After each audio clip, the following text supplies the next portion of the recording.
बिस्मिल्लाहिर्रहमानिर्रहीम। अस्सलाम वालेकुम नाज़रीन, आप यूट्यूब चैनल देख रहे हैं। मैं इमरान खान हूँ। पाकिस्तान के अंदर एक शोर मचा हुआ है कि मीडिया डेवलपमेंट अथॉरिटी का एक कानून आ रहा है। ये कानून क्या है, सहाफ़ी इस पर क्यों शोर कर रहे हैं, अपोजिशन इस पर क्या कह रही है, हुकूमत इस पर क्या कह रही है, और ये कानून हुकूमत क्यों लाना चाहती है, इसकी बेसिक चीज़ें और दोनों तरफ का मौक़िफ़ मैं आपके सामने इस वीलॉग में रखूँगा। और आने वाले दिनों में इसके ऊपर एक ओपिनियन मेकिंग भी करेंगे, हम इसके ऊपर डिटेल में बात करेंगे और आपकी राय भी लेंगे इस पर इंशाल्लाह। पहले तो आप देख लें कि अभी हो क्या रहा है। इस वक्त का जो टेम्परेचर है वो बड़ा हाई है जिस वक्त मैं ये वीडियो रिकॉर्ड करवा रहा हूँ। पाकिस्तान मीडिया डेवलपमेंट अथॉरिटी के क़याम से मुताल्लिक मुतनाज़े कानून के ख़िलाफ़ पार्लियामेंट के सामने सहाफ़ियों का एहतजाज जारी है, जबकि धरने के कायदीन की जानिब से आज पार्लियामेंट के मुश्तरका इजलास में जो कुछ, क्योंकि जब मैं वीडियो रिकॉर्ड कर रहा हूँ तो आज ही बल्कि कल आप कर लें आप, कि सदर मुमलिकत का जो है वो वहाँ खिताब हुआ, वहाँ पे उन्होंने एहतजाज का प्लान किया था। लेकिन पहली दफ़ा ऐसा हुआ कि डॉक्टर आरिफ अलवी साहब के खिताब के दौरान सिक्योरिटी के इंतज़ामात जो बहुत सख्त किए गए, उसके नतीजे में जो सहाफ़ियों की गैलरी है, सहाफ़ी उसमें नहीं पहुँच सके, यानी उनका दाखिला बंद हो गया। कैसे हुआ? ऐसा कभी नहीं हुआ इससे पहले। यानी सदर जब खिताब करते हैं तो अपोजिशन के साथ तो झगड़ा रहता है हुकूमत का, और इसलिए सदर के खिताब में रुकावट भी अपोजिशन डालती है।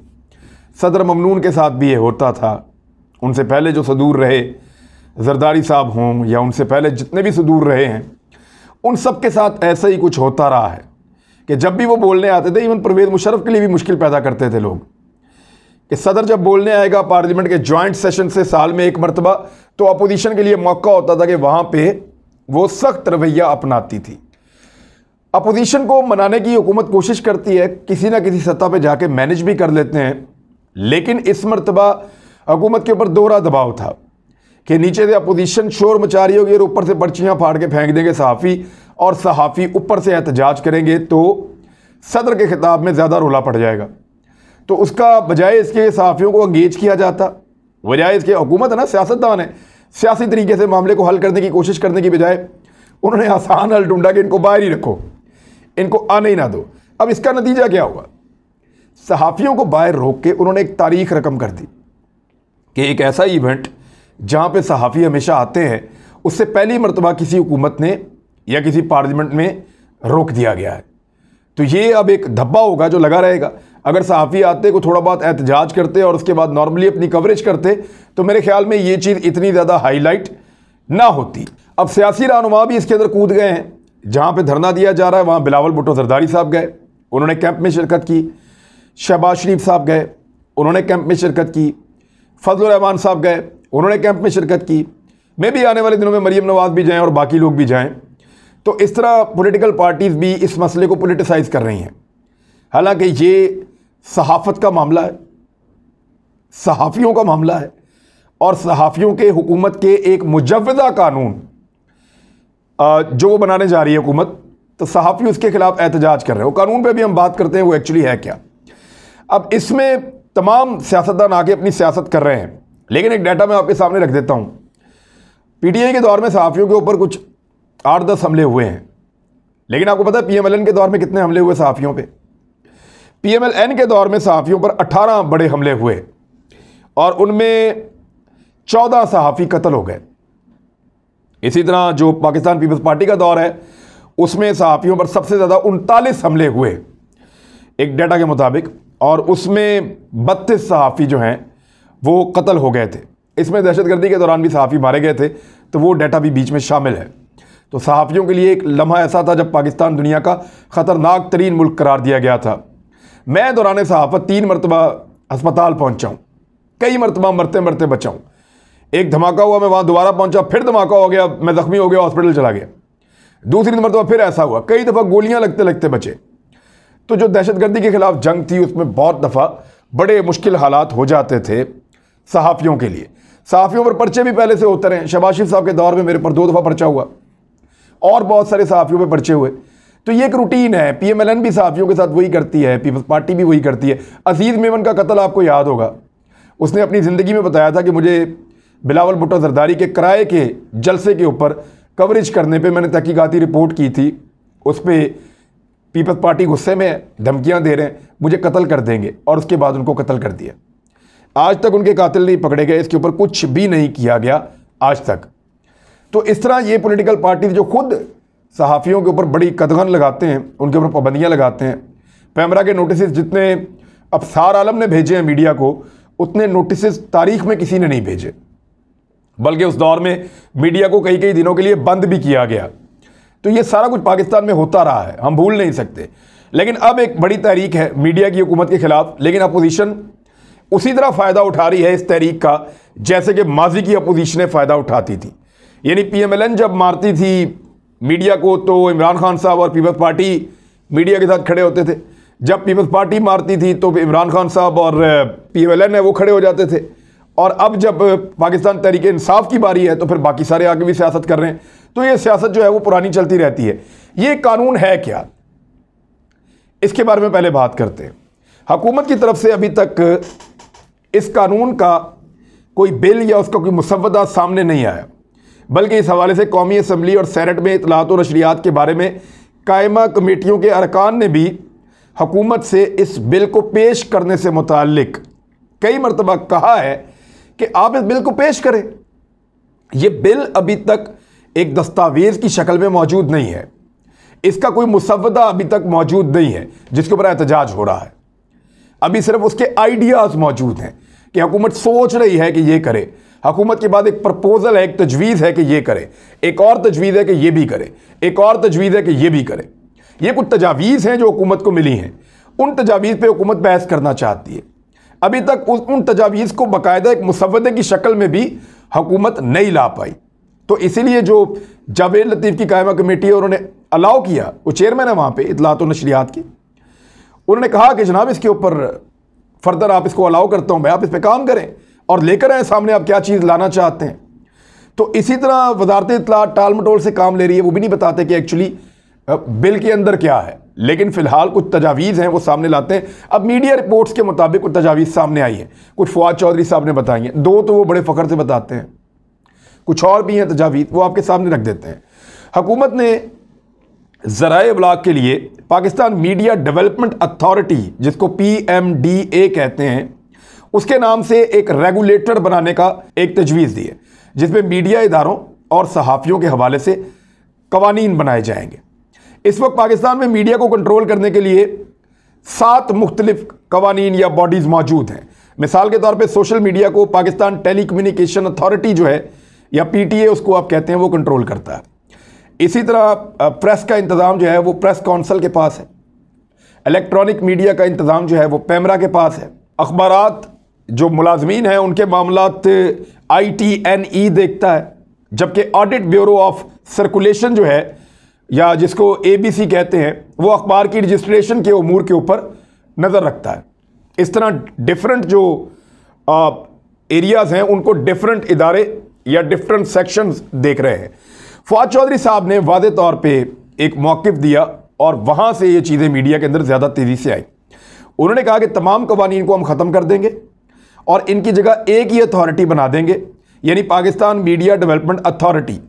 और ये जो अथॉरिटी होगी ये मीडिया के तमाम सेक्शन, चाहे अखबार है, चाहे सोशल मीडिया है, चाहे इलेक्ट्रॉनिक मीडिया है, चाहे दीगर कोई और प्लेटफॉर्म है, चाहे सर्कुलेशन है अखबार की या कुछ भी है, वो सारे जितने सेगमेंट्स हैं मीडिया के, उन सबको एक मीडिया डेवलपमेंट अथॉरिटी जो है वो उसको देखेगी।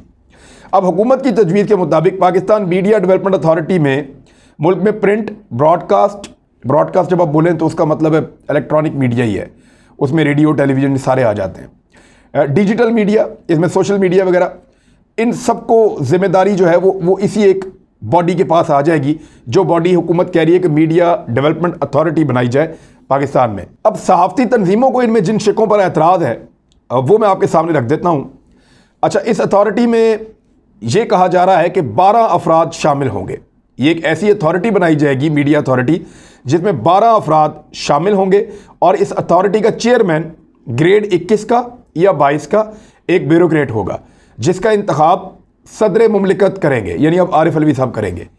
जबकि इस अथॉरिटी का हर सूबे में एक नुमाइंदा होगा, यानी आपके पास जितने सूबे हैं उन सब का एक नुमाइंदा। गिलगित बल्तिस्तान का भी अब तकरीबन वही स्टेटस आ रहा है, तो फिर आपका जो है वो हर जगह से एक नुमाइंदा आ जाएगा, तो आपके 4-5 नुमाइंदे ये भी हो जाएंगे। एक आपका वो ब्यूरोक्रेट हो गया, जिसका इंतखाब भी, ब्यूरोक्रेट का इंतखाब भी वफाकी हुकूमत की सिफारिश के ऊपर, यानी वफाकी हुकूमत सिफारिशत करेगी, 2 या 3 नाम दे देगी, उस पर वो जो ब्यूरोक्रेट का, जो सूबे का ब्यूरोक्रेट है, उसका इंतखाब भी करेगा सदर पाकिस्तान। तो इस तरह सदर पाकिस्तान जो हैं वो एक पूरी ये फॉर्मेशन बनाएंगे। इसके अलावा कमेटी में सेक्रेटरी दाखिला और सेक्रेटरी इतलात भी मौजूद होंगे। तो अब टोटल हुकूमत के कितने बंदे हो गए? 2 ये वफाकी सेक्रेटरी हो गए, एक चेयरमैन हो गया जिसको सदर पाकिस्तान ने लगाना है, और 4 सूबाई ओहदेदारान हो गए, उनको भी सदर पाकिस्तान ने लगाना है। तो इस तरह 7 आदमी 12 में से वफाकी हुकूमत के कंट्रोल में चले जाएंगे।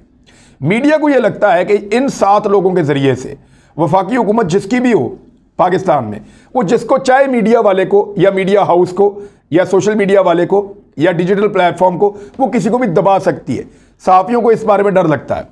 अब PMDA के मुताबिक वफाकी हुकूमत रेगुलेटर अथॉरिटी को कोई भी हदायत जारी कर सकती है जिस पर अथॉरिटी मनो अमल दरामद करने की पाबंद होगी। यानी इस कमेटी को हुकूमत की तरफ से जो टास्क दिया जाएगा वो उसको पूरा करने के लिए पाबंद होगी। यानी ऐसी एक अथॉरिटी है जिसके ऊपर हुकूमत का चेक होगा। हुकूमत उसको कहेगी कि आपने ये करना है, तो उसको फिर वो करना पड़ेगा उन 12 लोगों को, जो 12 लोग सदर मुमलिकत लाकर उसके अंदर लगाएंगे। ये कमेटी ट्रिब्यूनल्स बनाया करेगी। यानी कैसे? मिसाल के तौर पे 2 या 3 लोगों का एक ट्रिब्यूनल बना दिया, और वो ट्रिब्यूनल फैसला करेगा मीडिया के उन मामलात का जिनका बड़े बड़े लंबे अरसे तक फैसला नहीं होता। यहां पे 2 चीज़ें बड़ी इंपॉर्टेंट हैं। यहां मुलाजमीन को तनख्वाहें नहीं दी जाती, यहां मुलाजमीन को तंग किया जाता है, यहां मुलाजमीन की जब दिल किया छुट्टी कर दी जाती है, नौकरी का कोई पता नहीं है कब तक है या नहीं है। ऐसी सूरत हाल में जब मुलाजमीन के ऊपर इतना ज़्यादा दबाव होता है तो वो काम नहीं कर पाते। हुकूमत ये कहती है कि ये ट्रिब्यूनल 21 दिन में फैसला करेंगे और इदारे को मजबूर करेंगे कि इस बंदे को वापस नौकरी पर रखो या इसके तमाम वाजिबात अदा करो। ये एक अच्छी चीज़ है, सुनने में बहुत अच्छी लगती है, वहाँ पे ख़ास तौर पे जहाँ बहुत ज़्यादा ज़्यादती हो रही है। दूसरी एक और तजवीज़ ये है कि जब भी कोई गलत खबर नशर की जाएगी, यानी हुकूमत की जानिब से एक तजवीज़ इसमें यह है जिसको सबसे ज़्यादा मुतनाज़ समझा जाता है और जिसके ऊपर सबसे ज़्यादा ले दे हो रही है, वो ये है कि अगर कोई गलत खबर नशर करेगा तो उसके ऊपर सज़ा भी होगी और जुर्माना भी होगा। और जुर्माने की रकम बहुत बड़ी है, वो 25 करोड़ तक जा सकती है। यानी सहाफ़ी पर 2.5 करोड़ तक का जुर्माना हो सकता है, इदारे पर 25 करोड़ रुपए तक का जुर्माना भी हो सकता है, 3 साल तक की कैद भी हो सकती है। इसकी वजह से सहाफ़ी और इदारे बहुत परेशान हैं। उनको ये लगता है कि कोई भी खबर अगर गलत साबित होती है तो उनका इदारा 25 करोड़ जुर्माना नहीं दे सकता, इदारा बंद हो जाएगा। सहाफ़ियों को ये लगता है कि कोई भी खबर गलत साबित होने की सूरत में वो, अच्छा खबर किसी भी गलत हो सकती है, ये सहाफ़ियों की जिम्मेदारी होती है, लेकिन पाकिस्तान में उस तरह की ट्रेनिंग नहीं है सहाफ़ियों की। अभी बहुत सारे ऐसे लोग पैराशूटर्स आ गए हैं जो सहाफ़ी रहे भी नहीं है। रोज़ाना सहाफ़ियों की खबरें बाउंस होती हैं, रोज़ाना सहाफ़ी पाकिस्तान में जो खबर देते हैं वो गलत साबित हो जाती हैं। और ऐसा नहीं है कि ये खबरें सिर्फ सहाफ़ियों की गलत साबित होती हैं, सियासतदानों के बयानात भी गलत साबित होते हैं। पाकिस्तान में और सारा कुछ भी बहुत कुछ गलत होता है, लेकिन यहाँ सहाफ़ियों को ये लगता है कि इससे तो उनके इदारे बंद हो जाएंगे, या उनको ये लगता है कि इससे तो उनकी आमदन ख़त्म हो जाएगी, या उनको ये लगता है इससे तो वो दिवालिया हो जाएंगे। तो यहाँ पे आके सहाफ़ी अड़ गए, उन्होंने कहा जी इतने बड़े बड़े जुर्माने आप हमारे ऊपर ना करें। लेकिन हुकूमत ये कहती है कि बतौर सहाफ़ी आपकी जिम्मेदारी है कि आप सच बोलें, आप झूठी खबर ना दें, आप फेक न्यूज़ देंगे तभी तो आपको जुर्माना होगा, अगर आप फेक न्यूज़ नहीं देंगे तो आपको जुर्माना नहीं होगा। अच्छा, इस अथॉरिटी के ऊपर एक और भी शिक है। वो शिक ये कहती है कि डिजिटल मीडिया को रेगुलेट किया जाए। यानी जैसे हम यूट्यूब के ऊपर ये वीडियो आपको पहुंचा रहे हैं, जैसे फेसबुक के ऊपर लोग काम करते हैं, जैसे लोग बाकी प्लेटफॉर्म्स इस्तेमाल करते हैं जहाँ से लोग अपनी अर्निंग भी करते हैं, उनको पैसे भी मिलते हैं, यूट्यूब एड्स वगैरह देता है, उससे वो लोग पैसे कमाते हैं। वो ये कह रहे हैं कि डिजिटल मीडिया को रेगुलेट किया जाए, जिसमें डिजिटल मीडिया को रजिस्टर्ड करने या NOC हासिल करना ज़रूरी करार दिया जाए। ये एक तजवीज़ है। मेरे ख्याल में पाकिस्तान में काबिल अमल नहीं होगी, और अगर हो जाए तो ठीक है, अच्छी बात है। बहुत सारे ऐसे लोग हैं जो अपने आप को सहाफ़ी क्लेम कर रहे हैं कि मैं सहाफ़ी हूँ, और वो सहाफ़त कर रहे हैं डिजिटल मीडिया के ऊपर। बेशुमार ऐसे लोग हैं जिन्होंने कभी सहाफ़त की तालीम भी नहीं ली, एक दिन किसी इदारे में नहीं गए, किसी दूसरे सहाफ़ी से भी नहीं पूछा कि सहाफ़त कैसे होती है, और उनको ये भी नहीं पता कि क्या बोलना है और क्या नहीं बोलना, वो लोग भी सहाफ़त कर रहे हैं। तो ऐसे लोग, वो कहते हैं ना नीम हकीम खतरा है जान, तो ये बड़ा मसला हो जाता है। ऐसे लोगों की मौजूदगी में। तो हुकूमत इसको करना चाहती है, अगर मैकेनिज्म कोई अच्छा बना ले और तय कर ले तो कर ले ये काम, इसमें कोई हर्ज नहीं है, आप इसको करके देख लें। लेकिन मुझे नहीं लगता कि ये हो पाएगा इतने तेज दौर के अंदर, क्योंकि लाखों लोग रोजाना इसके अंदर दाखिल होते हैं। इस डिजिटल मीडिया में रोजाना बहुत सारे लोग इसमें से निकल जाते हैं, और यहां पे लोग उसी को देखते हैं जिसकी क्रेडिबिलिटी होगी, और उसको ज्यादा देखेंगे, उसको ज्यादा पजीराई मिल जाएगी, और जिसकी नहीं होगी लोग थोड़ी देर के बाद उससे भाग जाएंगे। अच्छा, इस अथॉरिटी के पास यह भी इख्तियार, एक तजवीज़ दी गई है कि मीडिया प्लेटफॉर्म को शो का नोटिस जारी करते हुए एक मुद्दत के लिए उसे काम करने से रोक दिया जाएगा।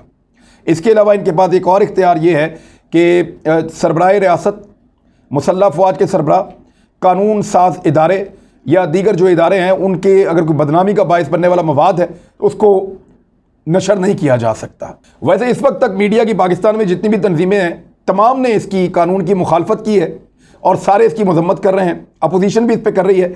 इमरान खान साहब का अपना मौक़िफ़ आना बाकी है, लेकिन मेरे ख्याल में फवाद चौधरी साहब को, वो एक ज़ीरक सियासतदान है, उनको चाहिए कि वो मीडिया के लोगों को बिठाकर इसके ऊपर पहले एक हमांगी पैदा करते और कवानीन ज़रूर बनाएं, चेक एंड बैलेंस ज़रूर होना चाहिए, जाली खबरें ख़त्म होनी चाहिए, लेकिन इन चीज़ों को बेहतर अंदाज में करना चाहिए, और ताकि किसी के पास कोई एहतजाज का या चीज़ों से भागने का जवाब ना हो। ये जिम्मेदारी बहरहाल हुकूमत की है कि वो इसको कैसे करती है।